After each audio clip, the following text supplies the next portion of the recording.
अनुप्रस्थ क्षेत्रफल कितना लिया a, और स्मॉल n को मान लिया नंबर डेंसिटी ऑफ इलेक्ट्रॉन्स, यानी एकांक आयतन में कितने इलेक्ट्रॉन है इनकी संख्या। इनको हम किससे दिखाएं, n से। अच्छा, n बराबर हमने नंबर डेंसिटी को परिभाषा के किस में लिख दिए, सूत्र में, कि n बराबर लिखा जा सकता है कुल इलेक्ट्रॉनों की संख्या बटा में क्या, आयतन। तो यहाँ से आयतन को कितना लिखा जा सकता है, तो आयतन को लिखा जा सकता है a गुने n। अभी जितना भी बात है पढ़ने की बात। अब हम यहाँ से क्या लिखें, a वाला रिलेशन उठाएंगे कि n बराबर n बटा में कितना थी, और यहाँ से n निकाल दिया। n निकालने के बाद हमारे पास n बराबर कितना हो गया, n इंटू a गुने n। अब हम चार्ज निकाल लिए, तो चार्ज बराबर होता है इलेक्ट्रॉनों की संख्या बता इलेक्ट्रॉनों की संख्या गुने एक इलेक्ट्रॉन का चार्ज।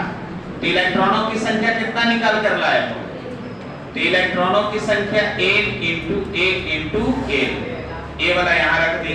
अब एक इलेक्ट्रॉन की चार्ज से क्या कर दिए, गुना कर दिए। अब गुना करने के बाद चार्ज किस रूप में दिखने लगा, n इंटू a गुने a। हमने धारा का सूत्र लगा दिया, I बराबर Q बटा T, और Q का मान जो उठाए थे यहाँ रख दिए, और इसको मान लिए समीकरण फर्स्ट।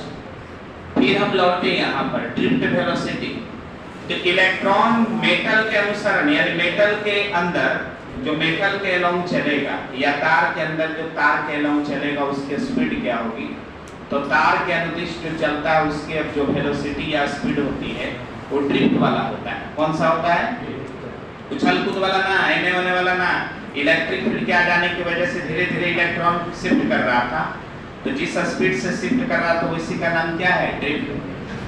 तो यह इलेक्ट्रॉन धीरे धीरे आगे शिफ्ट करेगा, तो इलेक्ट्रॉन वायर के अंदर चलेगा। तो वायर के अंदर चलेगा तो कौन से स्पीड से वायर का लेंथ कवर करेगा, कौन से स्पीड से वायर के अनुसार अंदर चलेगा, तो वह स्पीड होगा ड्रिफ्ट वाला। तो हमने चाल बराबर सूत्र देखा है, सीखा है, दूरी बटा समय। दूरी कितना, तो तार की लंबाई। समय से क्या कर दिया था, यहाँ से किसको निकाल दिया, t को।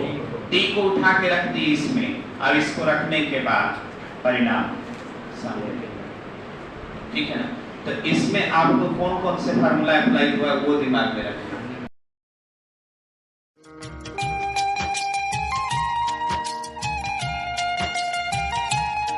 इसका उल्टा होता है, इसका उल्टा क्या कहलाता है, प्रतिरोध। तो बताइए इसका यूनिट क्या हो जाएगा, इसका यूनिट क्या होगा, तो प्रतिरोध का उल्टा होगा, ओम इनवर्स। इसका यूनिट क्या हो जाएगा। तो सवाल में ये ऑब्जेक्टिव आ जाता है कि चालकत्व का मात्रक बताएं, चालकत्व का मात्रक बताएं। तो आपको क्या मानना चाहिए, ओम यूनिवर्स। क्या मानना चाहिए। अब यहाँ पर बताइए दूसरा है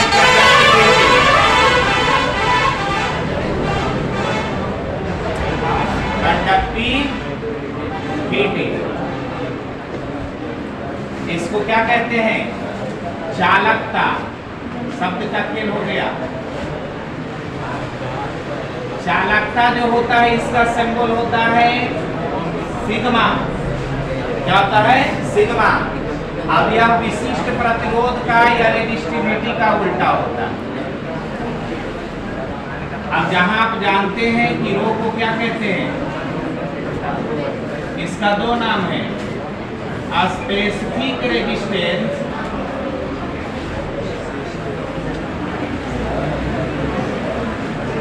या इसी को हम क्या कहते हैं, रेजिस्टिविटी। क्या बोलते हैं, रेजिस्टिविटी।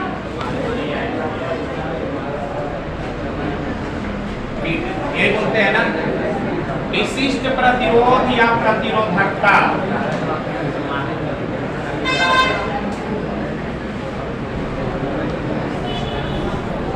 विशिष्ट प्रतिरोध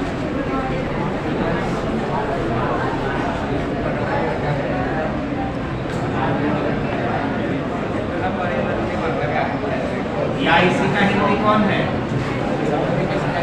प्रतिरोधकता।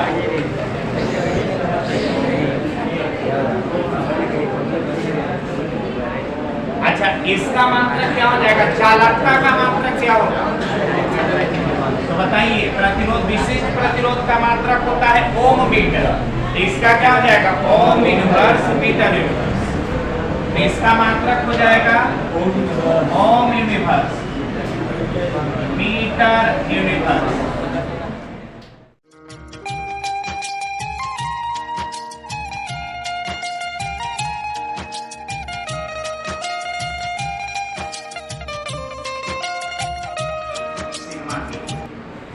सिग्मा बराबर J बटा E। सिग्मा को कह दिए कंडक्टिविटी, और कंडक्टिविटी के लिए हमने फार्मूला निकाल दिया J बटा में E। इसको पढ़ेंगे एकांक, इसको पढ़ेंगे विद्युतीय क्षेत्र, इसको पढ़ेंगे धारा घनत्व। तो एकांक विद्युतीय क्षेत्र को लाने से कंडक्टर के अंदर जितना धारा घनत्व पैदा हो जाए उसी को हम लोग चालक की चालकता कहते हैं, उसी को हम लोग चालक की चालकता कहते हैं। अब इसका आप यूनिट निकालो, डायमेंशन फार्मूला निकालो।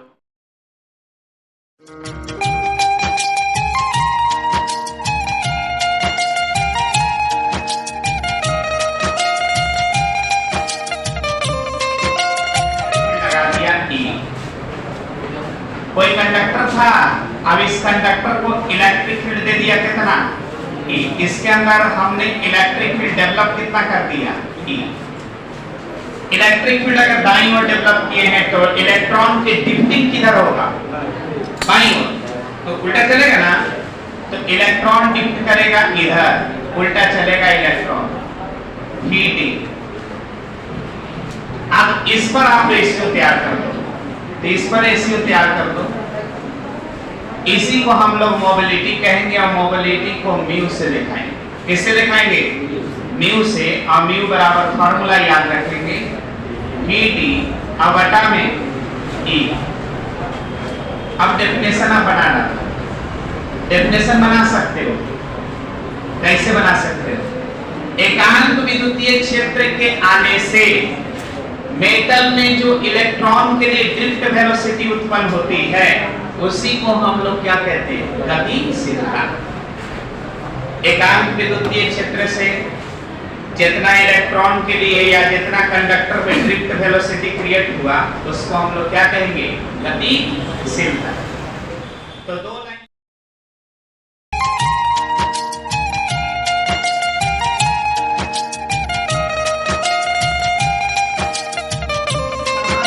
समांतर का मतलब मोटाई हर जगह एक जैसा है, तो ऐसे कंडीशन में रेजिस्टेंस का मान कितना हो जाएगा? रो L बाय A। प्रमाणित करना है।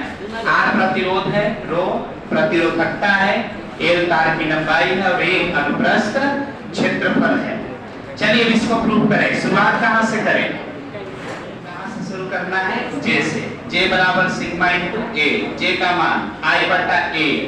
और एक चीज थोड़ा सा बाहर से, E बराबर इलेक्ट्रोस्टेट से E बराबर V बटा L, और E का मान यहाँ रखें तो I बटा A बराबर सिग्मा इनटू V बटा L। अब I का मान निकालने के लिए एरिया को इधर भेज दिए, तो I बराबर एरिया बटा रो V बटा L। ओम साहब को याद किए, I बराबर V बटा R। समीकरण से कहां से? फर्स्ट से। यहाँ पर थोड़ा सा लिख देना जरूरी है कि कहां से? समीकरण फर्स्ट से।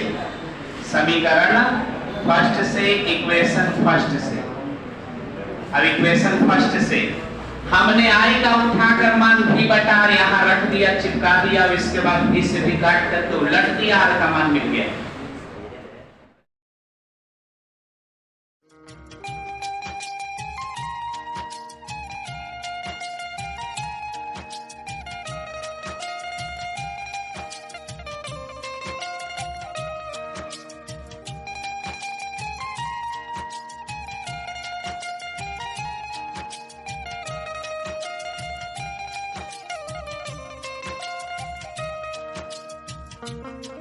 ठीक है। इसमें कितने कलर कोड दिख रहे हैं आपको? 4 वो दिख रहे हैं ना। इसमें पहला 2 कलर कोड जो है वो HD बताएगा, सार्थक अंक। क्या बताएगा? तीसरा जो कलर होगा वो मल्टीप्लायर बताएगा। क्या बताएगा? मल्टीप्लायर। मल्टीप्लायर का मतलब गुणज। क्या बताएगा? गुणज। अब गुना जब भी करना है तो 10 के पावर n से। किससे गुना करना है? 10 के पावर n से। अभी जो चौथा कलर देख रहे हो एक टॉलरेंस बताता है। क्या बताता है? टॉलरेंस। टॉलरेंस का मतलब अशुद्धि। अशुद्धि का मतलब थोड़ा कम, थोड़ा छोटा कर देते हैं, साफ दिखेगा। दिख रहा है ना? सबको दिख रहा है। देखो बीच में कार्बन की क्लॉटिंग है, कार्बन कंपोजिशन लिखा हुआ है, बीच में कार्बन का हिस्सा बना रहता है। ठीक है, इसके ये वाला जो पार्ट है वो लेड का बना है और इसके ऊपर एक परत मोटा सा लगा हुआ है। परत एक मोटा सा क्या है? इसमें लगा हुआ है। तो जो परत है वो किसका बना हुआ है? इंसुलेटिंग कवर है। इंसुलेटिंग कवर मतलब जैसे कौन सा कवर है? प्लास्टिक कवर है, इंसुलेटिंग कवर है। तो इसमें इंसुलेटिंग कवर लगा रहता है और ये जो रंग देख रहे हो इन रंगों को क्या कहा गया है? Colour code. अब इन्हीं रंगों के माध्यम से हम कार्बन प्रतिरोध का वैल्यू बताते हैं। तो कार्बन है ना, इसमें पहला दो जो कलर है, फर्स्ट दो जो कलर है, फर्स्ट और सेकेंड, ई बताएगा SD। क्या बताएगा? SD, significant digit. अच्छा, बहुत लोग सोच रहे हैं कि सिग्निफिकेंट डिजिट क्या है सर? टेंशन मतलब कुछ नहीं है, अभी तो कुछ नहीं। सिग्निफिकेंट डिजिट 11th क्लास में हमने पढ़ाया है। सार्थक अंक, फलना ढकना, बहुत सारा चीज पढ़ाया है, जीरो वगैरह सब पढ़ाया है। SD तीसरा जो कलर है, थर्ड जो कलर है, ये है मल्टीप्लायर। क्या है? मल्टीप्लायर। और ये जो चौथा जो है वो टॉलरेंस है। टॉलरेंस या इसी को हम कहेंगे एरर है। कौन सी है? एरर। ये 4 प्रकार की रंगों की पट्टी कहलाएंगे। अब एक रंगों की पट्टी को हम क्या कहेंगे? Colour code. अच्छा, आप जो एग्जाम दीजिएगा उसमें सवाल लाल पीयर हरियर रंग करके देगा कि लिख के देगा? लिख के ना देगा। उसमें लाल पीयर हरियर उजर वैसा रंग करके ना देता है, उसमें लिख के देता है कि पहले का लाल, दूसरा का ब्लैक, तीसरा का येलो, चौथा गोल्ड। अब वैल्यू बता दो। तो वहां पर रंग खोजना नहीं, रंग पढ़ना। वहां ब्लैक एंड व्हाइट पेपर पर आपका एग्जाम होने जा रहा है, तो वहां रंग लिख करके देगा, रंग करके नहीं देगा। चलिए, तो वैल्यू कैसे बताएंगे? लिखने का स्वरूप क्या होगा? तो लिखने का स्वरूप ऐसा होगा, AB गुने 10 के power n plus minus error percent. Error percent. इसी रूप में हम लोग वैल्यू को सजाएंगे। किस रूप में वैल्यू को सजाएंगे? A पहला अंक सार्थक अंक, B दूसरा सार्थक अंक और गुना 10 के पावर n और प्लस या minus error percent. Error percent मतलब चौथा कलर के लिए कौन लिखा जाएगा? एरर। यहां तक कोई प्रॉब्लम? अच्छा, अब आपके मन में सवाल है कि कौन सा रंग का कितना वैल्यू? तो रंगों के क्रॉसपॉन्डिंग उसका वैल्यू याद करना डायरेक्टली संभव नहीं होता है, इसलिए उसको कोड रूप में या एक ट्रिक्स के रूप में हम लोग ढालते हैं। ट्रिक्स के रूप में ढालते हैं। ट्रिक्स कैसा अप्लाई करते हैं? तो ट्रिक्स आपका अप्लाई ऐसा होगा। देखो ट्रिक्स समझ लेना। पहला लेटर अब केवल उठाना है B से ब्लू, ब्राउन तो हो गया है, ब्लू। अब B से वायलेट, G से वायलेट, और G से फिर आ गया G ग्रे। दूसरा कलर मटिया हुआ कलर ग्रे है ना। अब W से व्हाइट, W से व्हाइट, व्हाइट माने उजर, सफेद। कितना सारा वर्ड है? बस इतना वैल्यू आपको याद रखना है। ए नंबर आपको पता चला है, नंबर कैसे कैसे, लेटर कैसे कैसे याद रखना है। बी से ब्लैक,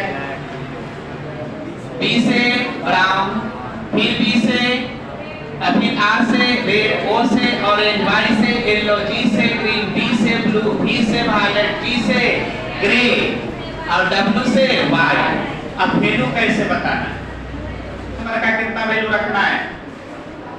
ब्लैक के लिए 0, ब्लैक के लिए 0 और ब्राउन के लिए 1, ब्राउन के लिए 1। अब बाकी के आप समझ जाओ, 0 1 2 3 4 कहां तक जाएगा, 9 तक जाएगा क्रम से। रेड के लिए 3, फिर बोलो और 2 हो गया ना, रेड के लिए 2 और ऑरेंज के लिए 3। येलो ऐसे याद रखिएगा, येलो के लिए 4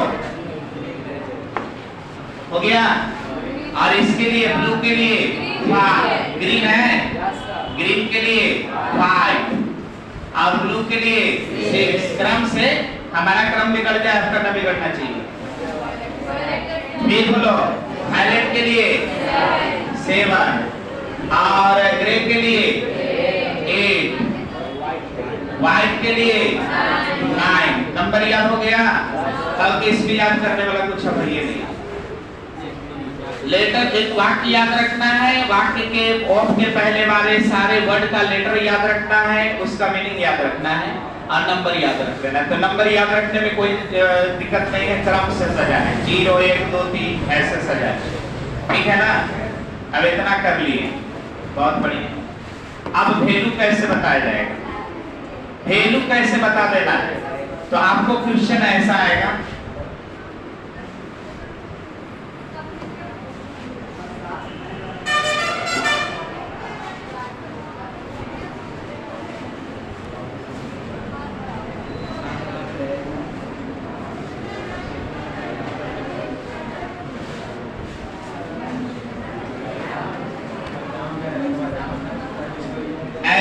आपको सवाल बना करके अब इस पर लिखा रहेगा। मान लो पहला लिखा है क्या, रेड, दूसरा लिख दिया है ब्लैक और तीसरा लिख दिया है ग्रीन। क्या लिख दिया है, ग्रीन, और चौथा लिख दिया है गोल्ड। अब कह रहा है कि इसका वैल्यू पता करो। पहला कलर क्या है, रेड, दूसरा कलर क्या है, ग्रीन, दूसरा कलर कौन है, ब्लैक, दूसरा कौन, ब्लैक, तीसरा कौन, ग्रीन, चौथा टूटी वाला कौन, गोल्ड। अब इसका वैल्यू बताना है। तो देखो पहला कलर जो होगा वो डायरेक्ट नंबर रखा जाएगा। डायरेक्ट नंबर कैसा रखना है, डायरेक्ट नंबर, कुछ ना करना, इसमें डायरेक्ट नंबर रखना, डिजिट रख देना। तो रेड के लिए कितना रखते हैं, देखो रेड कहाँ है, 2, रेड के लिए कितना है, 2 ना, तो रेड के लिए 2, पहला 2 के लिए डायरेक्ट नंबर रखो, 2 रख दिया। फिर बोलो ब्लैक के लिए कितना लिखे, 0, तो 2 0 नंबर रख दिया। पहला 2 कलर के लिए जो जो नंबर हमने आपको कोड के रूप में दिया है वही कोड नंबर ले लेना। कोड नंबर ले लिया कितना, 2 and 0। क्या ले लिया, 2 and 0।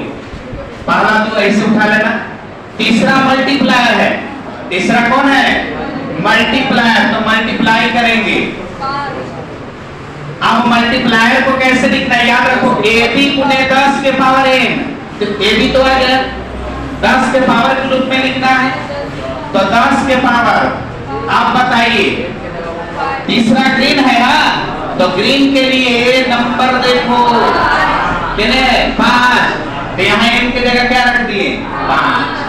कहानी खत्म होने वाला है। फिर प्लस माइनस, ये चौथा कलर कौन है, गोल्ड है, तो प्लस माइनस 5%, यही आपका आंसर हो गया। उम्मीद है बहुत अच्छा चीज है, हल्का है, यही हो गया आंसर। बस इतना ही।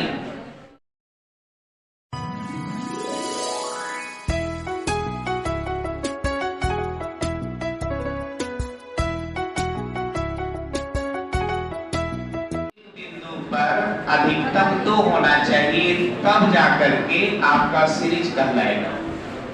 2 से ज्यादा हुआ तो सीरीज करने का अधिकार नहीं है। अब देखो इसकी क्या क्या बातें हो सकती है। रेजिस्टेंस का सिंबल यही होता है, रेजिस्टेंस का सिंबल यही होता है।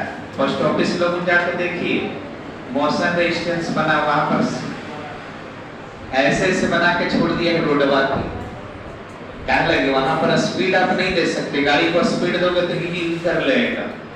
यानी वो विशेष प्रकार का रुकावट ही है, वो एक विशेष प्रकार का क्या है, रुकावट है।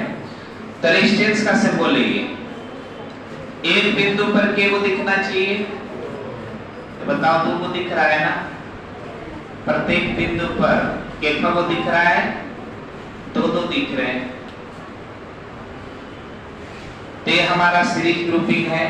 ए मान लो कि R1 रेजिस्टेंस है, ए क्या है, R2 रेजिस्टेंस है, ए क्या है, R3 रेजिस्टेंस है। अगर मान लो कि वो तीसरा यहाँ पर जोड़ दे, यहाँ एक बिंदु पर के वो दिख रहा है, तो वो अगर एक वो यहाँ एक और लिंक कर दे तो फिर कुछ नहीं कर सकते कि सीरीज है कि पैरेलल, ठीक है। चलिए इसमें आपको इस तरह का सीक्वेंस दिखेगा। इसमें अगर धारा मान लो कि I1 फ्लो कर रहा है, इसमें धारा I2 फ्लो कर रहा है, इसमें धारा I3 फ्लो कर रहा है, तो सीरीज की विशेषता होगा कि जितना I1 होगा उतना I2 होगा उतना I3 होगा, यानी सभी में धारा का मान क्या होगा, सेम। तो पहली प्रॉपर्टी याद रखना है कि I1 बराबर I2 बराबर I3। अब सब के सब बराबर है तो हम इसको क्या मान लेंगे, I। लेट्स सीरीज की पहली विशेषता, सभी रेजिस्टेंस से समान धारा बहेगी। क्या प्रतिरोध कम बेसी रहेगा तो भी, तो कहें कि हाँ तो भी। एगो 5 ओम है, एगो 75 ओम है, दोनों सीरीज में जोड़ दिया गया तो 5 ओम भी उतना ही धारा ले जाएगा जितना 75 ओम का ले जाएगा। प्रतिरोध कम बेसी है, इससे कोई लेना देना नहीं, सीरीज में है तो सबसे समान धारा कैरी आउट होगा, बहेगा। तो प्रॉपर्टी पहली यही है। ये पहली प्रॉपर्टी एकदम दिमाग में बैठा लो, न्यूमेरिकल बनाएंगे ना तो ये सभी काम आएंगे। ये छोटे छोटे जानकारियां जो है ना वो आपको ताकत प्रदान करती है बड़े बड़े न्यूमेरिकल को सॉल्व करने के लिए।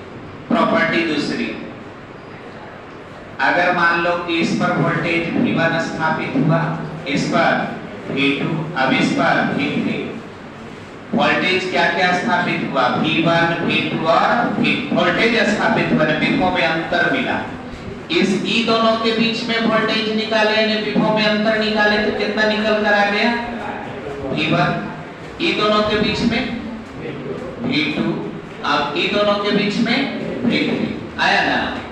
तो यहाँ पर प्रॉपर्टी ये होगा कि आपका वोल्टेज बढ़ जाएगा, V जो होगा वो बढ़ेगा V1 में प्लस V2 में प्लस V3 में, यानी वोल्टेज अलग अलग होगा, बंटवारा होगा इनका। वोल्टेज क्या हो जाएगा, पैरेलल ग्रुपिंग। अब इसका डेफिनेशन आप लोगों ने पहले ही तय कर लिया है, common between 2 points, common between 2 points. दो बिंदु के बीच में जितने भी कॉमन रेजिस्टर दिखेंगे, वहां कैपेसिटर दिखे थे, यहाँ कौन दिखेंगे, रेजिस्टर। दो बिंदु के बीच में जितने भी रेजिस्टर्स दिखाई दे दिए वो सब के सब क्या माने जाएंगे, पैरेलल। क्या माने जाएंगे, पैरेलल। तो common between 2 points, common between 2 points, common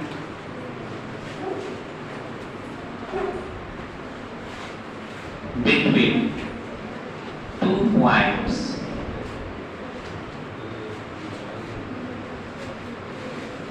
दो बिंदुओं के बीच में उभयनिष्ठ दिखाई देता है, जितने भी रेजिस्टेंस हैं और दो बिंदुओं के मध्यस्थ दिखाई देंगे। जैसा ए और बी के बीच में हमने क्या कर दिया, ऐड कर दिया। दूसरा रेजिस्टेंस को लाया, ए और बी के बीच में ऐड कर दिया। तीसरा रेजिस्टेंस को भी लाया, ए और बी के बीच में ऐड कर दिया।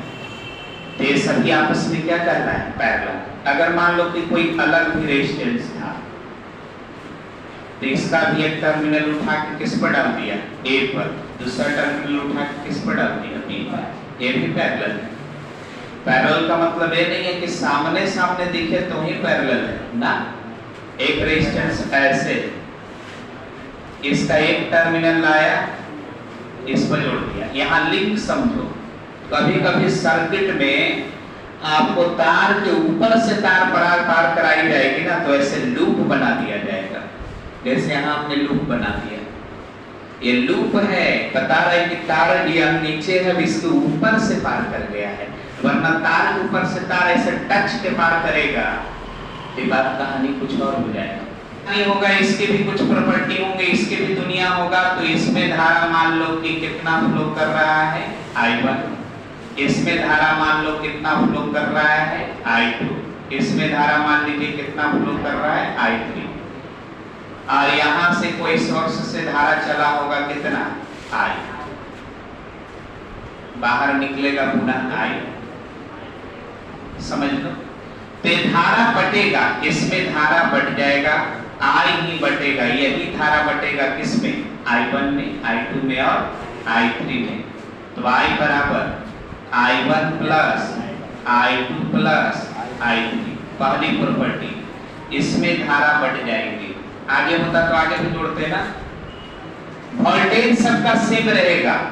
अगर आपने वोल्टेज बाहर से, अगर आपने वोल्टेज बाहर से V स्थापित किया, कितना स्थापित किया, V, तो इसको भी मिलेगा V, चाहे इसका रेजिस्टेंस R1 रहे या इसका रेजिस्टेंस R2 रहे, इसका रेजिस्टेंस कितना रहे, R3, सबको वोल्टेज सेम मिलेगा।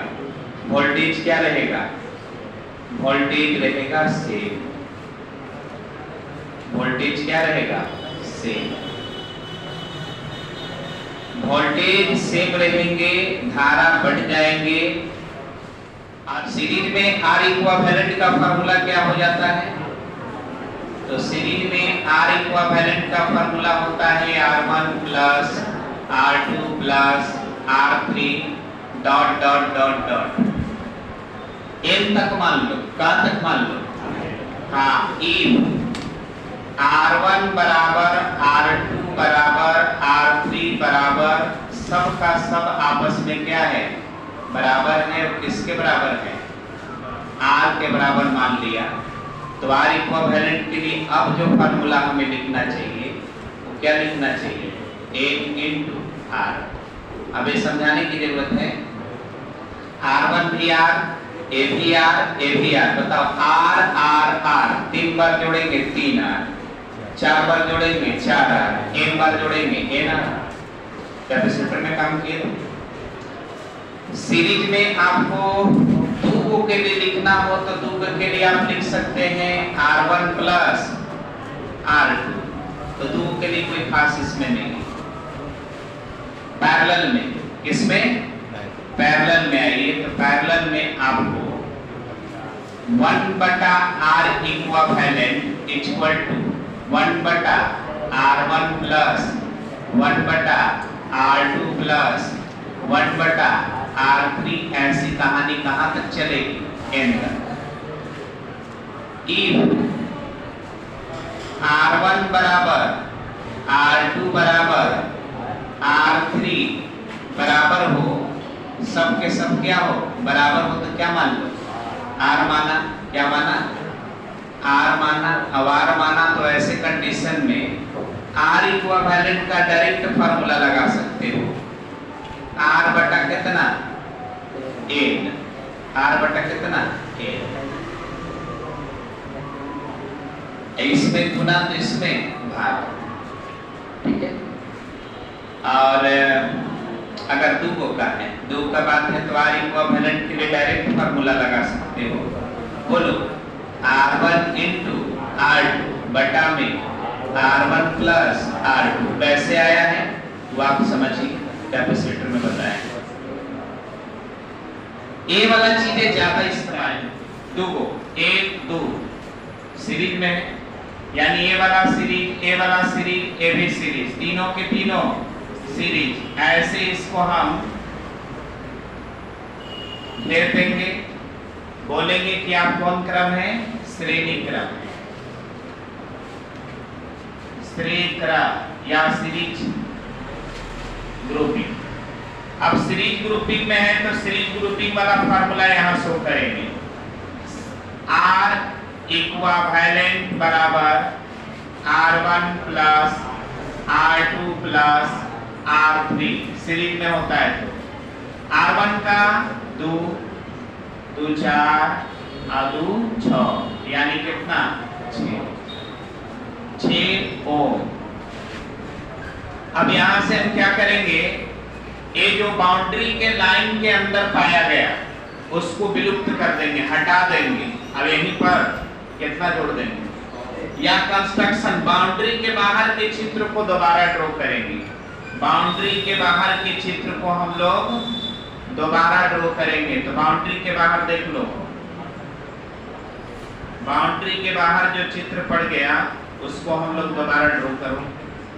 यहाँ पर 1 बचा, 2 बचा, 3 बचा। ये कितना ओम का बचा? ये कितना ओम का बचा? ये कितना ओम का बचा? नीचे वाला 3 ओम। यहाँ पर क्या ए, यहाँ पर क्या बी, यहाँ से कट गया है, यहाँ से भी, यहाँ से कटा है ना, तो 20 पार्ट कट गया है, इसको हटा दीजिए। अब इसके जगह पर जहां पर कटा है वहीं पर जुटेगा, कितना ओम का जुटेगा? 6 ओम का जुटेगा। अब इसको देखो, ये दोनों आपस में कौन से प्रोसेस में है? पैरेलल में है। तो इस बात को सूचना दे दो कि आप किस में हैं? पैरेलल में। ये दोनों पैरेलल में हैं, इसको हम लोग लिख देंगे साक्रम, शॉर्ट फॉर्म समानांतर क्रम। अब समानांतर क्रम में दूगो है पैरेलल में, तो दूगो के लिए हमने बोला R1 इंटू R2 बटा में R1 plus R2। Formula apply कर लेंगे, फॉर्मूला अप्लाई कर लीजिए। R equivalent equal to R1 into R2 बटा में कौन? R1 plus R2। और R1 भी 6, R2 भी 6, 6 गुने 6 बटा 6 जोड़ 6। जल्दीबाजी में मत रहना, यहाँ पर लिखने के लिए नंबर दिया जा रहा है, नॉलेज के लिए नहीं। तो केकड़ा में है ये कोची, अब कितना ढंग से लिख लो, इस बात के लिए नंबर मिलेगा। 36 बटा में 12 कितना हो गया? 3 ओम। बचा हुआ चित्र दोबारा बनाइए, जो बाउंड्री लाइन के अंदर है उसको आप छोड़ दीजिए, बचा हुआ डायग्राम दोबारा बनाइए। तो बचा हुआ डायग्राम में क्या क्या है बताओ? बचा हुआ डायग्राम, बाउंड्री लाइन के बाहर एक वही बचा है, अब एक वो नीचे बचा है। कितना कितना बचा है? 3 ओम एंड 3 ओम बच चुका है। यहाँ पर कौन? ए, यहाँ पर कौन? बी। ये वाला बाउंड्री लाइन के बाहर में, बाउंड्री लाइन के अंदर सॉल्व होने के बाद कितना आ गया? कितना आया है? 3 ओम। 3 ओम यहीं पर आकर के इंक्लूड कर देंगे, शामिल कर देंगे। अब बताइए, एक बिंदु पर के को दिख रहा है, एक बिंदु पर के को दिखा, यहाँ पर 2 को सीरीज है, यहाँ भी एक बिंदु पर के को है, 2 को सीरीज है, यानी तीनों के तीनों ही आपस में क्या है? श्रेणी है। और श्रेणी है तो सीधा जोड़ दीजिए। आप इसको बाउंड्री लाइन में ऐसे भर दो, बंद कर दो। अब बंद करने के बाद इस बात की घोषणा कर दीजिए कि यह सीरीज है। ये कौन सा है? श्रेणी, सीरीज, श्रेणी क्रम, सीरीज ग्रुपिंग या सीरीज प्रोसेस।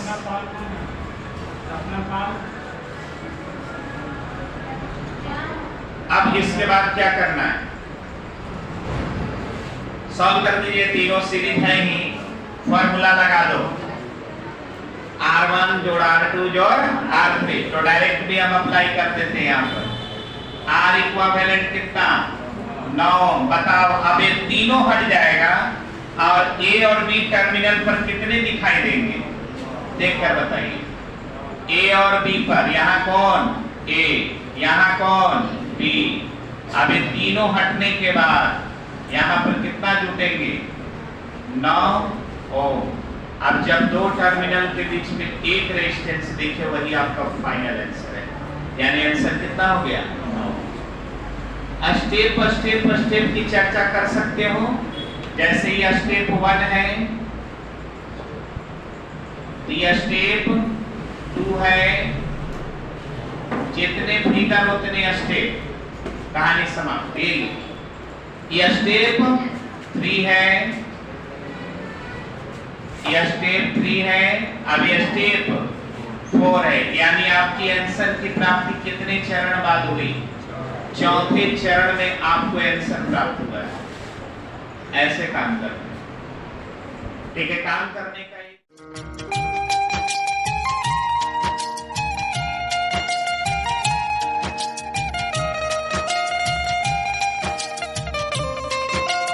रेजिस्टेंस है R1, ये वाला रेजिस्टेंस है R2, ये वाला रेजिस्टेंस है R3, अब ये रेजिस्टेंस है R4। अब ये जो R5 है, यही R5 ब्रिज रेजिस्टेंस है। कौन सा रेजिस्टेंस है? इसी को हम लोग ब्रिज रेजिस्टेंस नाम देते हैं, ब्रिज रेजिस्टेंस। एक साइंटिस्ट हैं जिनका नाम था व्हिटस्टोन, क्या नाम था? और उन्होंने इस रेजिस्टेंस के विषय में विचार पेश किया था, इसलिए इसको व्हिटस्टोन ब्रिज प्रतिरोध भी कहा जाता है। साइंटिस्ट का नाम क्या था? व्हिटस्टोन। क्या नाम था? हाँ, तो ये हमारा ब्रिज रेजिस्टेंस है। और इसके जो विचार पेश करने वाला व्यक्ति का नाम है, साइंटिस्ट का नाम था क्या? व्हिटस्टोन। क्या नाम था? व्हिटस्टोन। इसका एक और नाम याद रखेंगे, व्हिटस्टोन ब्रिज रेजिस्टेंस। कौन सा? Bridge resistance. आपसे कोई पूछे कि ब्रिज रेजिस्टेंस का नाम व्हिटस्टोन ब्रिज क्यों पड़ा, तो आपको उत्तर देना चाहिए कि इसके विषय में बताने वाला एक साइंटिस्ट है जिनका नाम था व्हिटस्टोन, इसलिए उनके सम्मान में इस रेजिस्टेंस का नाम क्या रख दिया गया? व्हिटस्टोन ब्रिज रेजिस्टेंस। क्या नाम रख दिया गया? व्हिटस्टोन ब्रिज रेजिस्टेंस। तो बात क्या क्या रहा इसमें? सबसे ज्यादा कहां से? तो इसमें सबसे ज्यादा सवाल पूछेगा बैलेंस कंडीशन में। अभी बैलेंस और अनबैलेंस कंडीशन क्या है? जब ब्रिज रेजिस्टेंस से कोई करंट फ्लो होता हुआ दिखे तो यह अनबैलेंस कंडीशन है। कौन सा कंडीशन है? और जब ब्रिज रेजिस्टेंस से कोई करंट फ्लो होता हुआ ना दिखे तो बैलेंस कंडीशन है। कौन सा कंडीशन है? बैलेंस कंडीशन है। तो बैलेंस कंडीशन में किसमें? बैलेंस कंडीशन में देखा गया है बैलेंस कंडीशन। तो बैलेंस कंडीशन क्या है? इधर के रेजिस्टेंस का अनुपात अब इधर का रेजिस्टेंस का अनुपात अगर बराबर है तो यह बैलेंस कंडीशन है। अब बैलेंस कंडीशन में पांचवें प्रतिरोध यानी ब्रिज प्रतिरोध से कोई करंट फ्लो नहीं करता। अब कोई करंट फ्लो नहीं करता तो आप चाहे तो इस रेजिस्टेंस को यहां से काट करके हटा सकते हो। अब जैसे ही रेजिस्टेंस को यहां से काट के हटाओगे तो सिंपल डायग्राम में कन्वर्ट हो जाएगा, सीरीज सीरीज पैरेलल सॉल्व। तो सबसे ज्यादा यही से सवाल पूछता है बैलेंस कंडीशन से। बैलेंस कंडीशन याद रखना है, R1 बटा में R2 बराबर R3 बटा में R4। अगर ये कंडीशन आपके पास पहुंच गया तो R5 को आप कितना बना डालो? 0।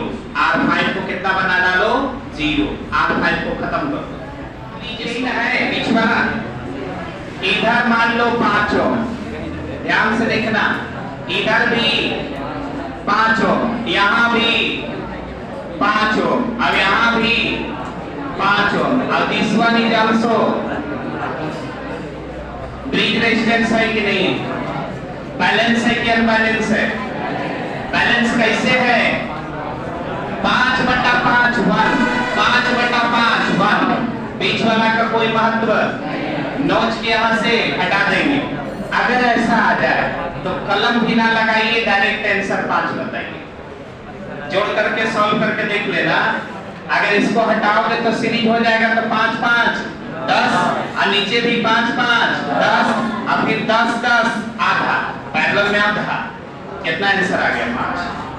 यानी ऐसा डायग्राम ऑब्जेक्टिव में मिल जाए तो आंसर डायरेक्ट बोल दीजिए। 5 दिख रहा है 5 बोलिए, 6 दिखता 6 बोलते, 7 दिखता 7।